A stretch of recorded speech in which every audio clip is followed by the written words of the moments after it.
ఈరోజు కల్వకుంట్ల కేటీఆర్ గారు కాళేశ్వరం సందర్శన అని చెప్పి ఇవాళ మళ్ళొకసారి ప్రజల్ని తప్పుదోవ పట్టించే ప్రయత్నం చేస్తూ ఉన్నారు.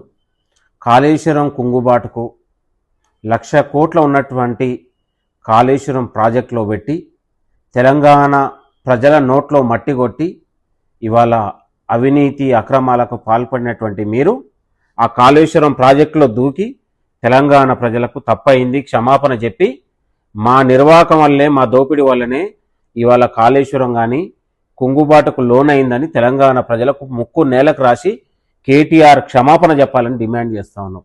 సిగ్గులేని దద్దమ్మలు ఇవాళ కాళేశ్వరంలో అవినీతి అక్రమాలకు పాల్పడినటువంటి దొంగలు ఇవాళ కాళేశ్వరం సందర్శనకని వెళ్ళి ఇవాళ తెలంగాణ రాష్ట్ర ప్రజలను మరొకసారి తప్పుదోవ పట్టించే ప్రయత్నం చేస్తూ ఉన్నారు.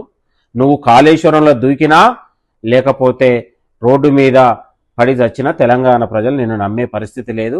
కాబట్టి కల్వకుంట్ల కేటీఆర్ గారు మాట్లాడేటప్పుడు జాగ్రత్తగా మాట్లాడాలి. తెలంగాణ ప్రజలకు క్షమాపణ చెప్పి ముక్కు నేలకు రాయాలని కేటీఆర్కు మేము సవాల్ చేస్తా ఉన్నాం, హెచ్చరిస్తా ఉన్నాం. బిడ్డ నీ దోపిడీ వల్లనే మీ దుర్మార్గం వల్లనే తెలంగాణ ప్రజలకు 8 లక్షల కోట్ల రూపాయల అప్పు నెత్తి మీద పెట్టారనే విషయాన్ని మరొకసారి గుర్తు చేస్తా ఉన్నాం.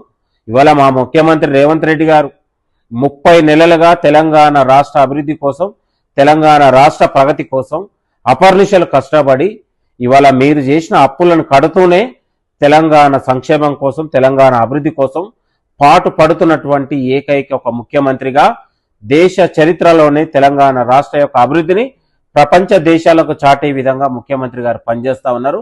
కాబట్టి మీరు ముఖ్యమంత్రి గారి పైన ఎలాంటి అవాకులు చెవాకులు పేలినా తెలంగాణ ప్రజలు మరొకసారి మీకు కర్రు గాల్చి మళ్ళా వాత పెట్టే రోజులు దగ్గరలో ఉన్నాయనే విషయాన్ని కేటీఆర్కి హెచ్చరిస్తా ఉన్నా.